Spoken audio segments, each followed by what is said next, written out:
Hi friends. இன்றைக்கி வந்து நம்ம என்ன விளாக் பார்க்க போகிறோம் அப்படின்னா 100 ரூபாய்க்கு நண்டு வாங்கியிருக்கேன். எவ்வளோ கொடுத்துருக்காங்க, எப்படிலாம் சுத்தம் பண்ணுறேன், இதோட குழம்பு வந்து எப்படி வைக்கிறேன், உங்களுக்கு நண்டு பிடிக்குமா பிடிக்காதா, எப்படி செஞ்சால் பிடிக்கும் அப்படின்றத கண்டிப்பாக கமெண்ட்டில் சொல்லுங்கள். எங்கள் கோழியும் வந்து இன்ட்ரோ கொடுக்க வருது.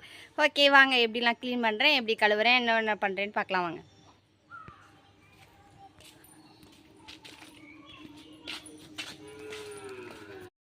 ஓகே ஃப்ரெண்ட்ஸ், இப்போ நம்ம வந்து நண்டை வந்து சுத்தம் பண்ணிடலாம். இங்கே பாருங்க, மொதல் வந்து இந்த காலெல்லாம் வந்து புட்டு இந்த மாதிரி உள்ளே போட்டுறணும். இந்த புட்டு இப்படி உடைச்சிட்டு அப்புறம் ஓட்டை வந்து இந்த பக்கம் ஓப்பன் பண்ணணும். இங்கே பாருங்க, இப்படி வந்து ஓட்டை இப்படி வந்து ஓப்பன் பண்ணிடணும். ஓப்பன் பண்ணோடனே இந்த பக்கம் இருக்குல்ல, இதெல்லாம்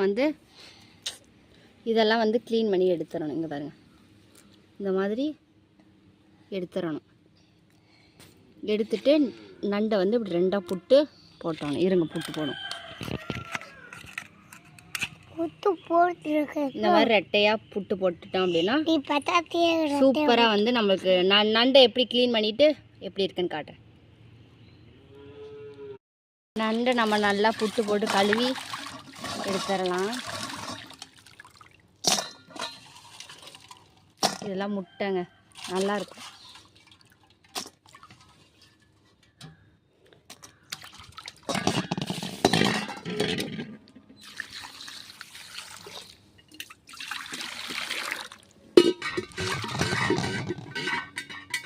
நண்டை வந்து நம்ம நல்லா சுத்தம் பண்ணி கழுவி எடுத்து வந்தாச்சு. ஒரு வடை சட்டியை வச்சுக்கலாம். அதில் வந்து 2 ஸ்பூன் அளவுக்கு வந்து எண்ணெய் விட்டுக்கலாம். ஓகே, எண்ணெய் வந்து விட்டாச்சு. எண்ணெய் லைட்டாக ஹீட் ஆகட்டும். ஒரு 1/4 ஸ்பூன் அளவுக்கு வந்து கடுகு சேர்த்துக்கலாம். ஓகே, கடுகு சேர்த்தாச்சு.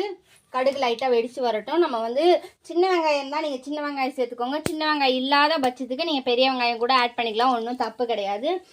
நான் வந்து சின்ன வெங்காயத்தை குட்டி குட்டியாக நறுக்கி எடுத்துகிட்டு வந்திருக்கேன். இது கூட சேர்த்துக்கலாம்.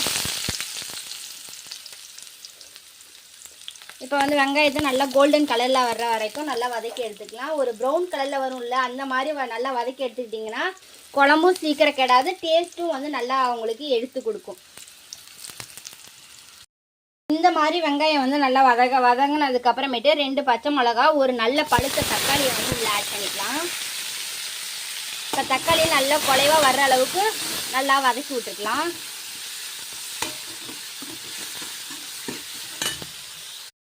இப்போ வந்து இஞ்சி பூண்டு பேஸ்ட் வந்து ஒரு ஸ்பூன் அளவுக்கு இஞ்சி பூண்டு பேஸ்ட் வந்து சேர்த்துக்கலாம். இஞ்சி பூண்டு பேஸ்ட் சேர்த்துட்டு நல்லா ஒரு வதக்கிடலாம். இப்போ இது கூட வந்து கொஞ்சமாக தேங்காய் எடுத்துகிட்டு வந்துடலாம். தேங்காவை அரைச்சி அதில் வந்து என்னென்ன போடலான்னு பார்க்கலாம் வாங்க. நம்ம வந்து ஒரு 1/4 ஸ்பூன் அளவுக்கு வந்து தேங்காய் பூவை வந்து திரி வச்சுருக்கோம். இந்த தேங்காய் பூவை வந்து ஒரு மிக்சி ஜாரில் வந்து சேர்த்துக்கலாம். மிக்சி ஜாரில் வந்து நம்ம சேர்த்தாச்சு. இது கூட வந்து இப்போ நம்ம எடுத்து வச்சுருக்க தேங்காயோட 1/2 ஸ்பூன் அளவுக்கு மிளகு, 1/2 ஸ்பூன் அளவுக்கு வந்து ஜீரகம், 1/2 ஸ்பூன் அளவுக்கு வந்து சோம்பு, இது 3மே வந்து நம்ம மிக்சி பவுலில் வந்து சேர்த்துக்கலாம். இது 3மே தேங்காயோட சேர்த்து இப்போ நம்ம வந்து அரைச்சி நல்லா பேஸ்ட்டாக அரைச்சி எடுத்துகிட்டு வந்துடலாம். நல்லா தண்ணி ஊற்றி நல்லா பேஸ்ட்டாக வந்து அரைச்சாச்சு. நெக்ஸ்ட்டு வந்து மஞ்சத்தூள் 1/2 ஸ்பூன், மிளகாத்தூள் 1/2 ஸ்பூன், மல்லித்தூள் வந்து 1/2 ஸ்பூன் எடுத்து வச்சுருக்கோம். அதையும் சேர்த்துடலாம். அடுத்ததாக வந்து ஒரு 1/4 ஸ்பூன் அளவுக்கு வந்து கல் உப்பு எடுத்து வச்சுருக்கோம். இப்போ நம்ம அரைச்ச பேஸ்ட்டை வந்து சேர்த்துடலாம். இப்போ இந்த தேங்காய், மிளகு, சீரகம், சோம்பெல்லாம் போட்டு அரைச்சோல்ல, அதை வந்து உள்ளே சேர்த்துடலாம். உள்ளே சேர்த்துட்டு இதுக்கு தேவையான அளவு தண்ணி ஊற்றி நம்ம கொதிக்க விட்டு எப்படி இருக்குன்னு பார்ப்போம். இப்போ நம்ம குழம்பு நல்லா கொதிச்சு நல்லா இந்த மாதிரி வந்ததுக்கு அப்புறமேட்டு நம்மளோட நண்டு வச்சுருக்கோம் இல்லையா, அதை எடுத்து நம்ம நல்லா கழுவிட்டு நண்டை வந்து உள்ளே சேர்த்துடலாம்.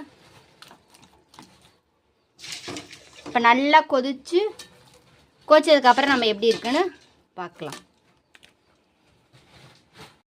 ஓகே ஃப்ரெண்ட்ஸ், நம்மளோட நண்டு குழம்பு சூப்பராக ரெடி ஆகிடுச்சு. இதை அப்படியே இட்லி தோசைக்கு ஊற்றி சாப்பிட்டா, இட்லி தோசைக்கு சப்பாத்திக்கெலாம் சாப்பிட்டோம்னா ரொம்பவே டேஸ்ட்டாக இருக்கும். நீங்கள் நண்டு குழம்ப வந்து தோசை இட்லிக்கா இல்லை சப்பாத்தி இந்த மாதிரி இதுக்கு வச்சு சாப்பிடுவீங்களான்றதை கண்டிப்பாக கமெண்ட்டில் சொல்லுங்கள். இந்த வீடியோ பிடிச்சிருந்துச்சுன்னா ஓகே ஃப்ரெண்ட்ஸ், உங்களுக்கு இந்த நண்டு குழம்பு பிடிச்சிருந்துச்சுன்னா லைக், ஷேர், கமெண்ட் பண்ணி சப்ஸ்கிரைப் பண்ணுங்கள். பாய். நீங்களும் நான் செஞ்ச மெத்தடில் கண்டிப்பாக ஒரு தடவையாக ட்ரை பண்ணி பாருங்கள், ரொம்பவே டேஸ்ட்டாக இருக்கும். பாய்.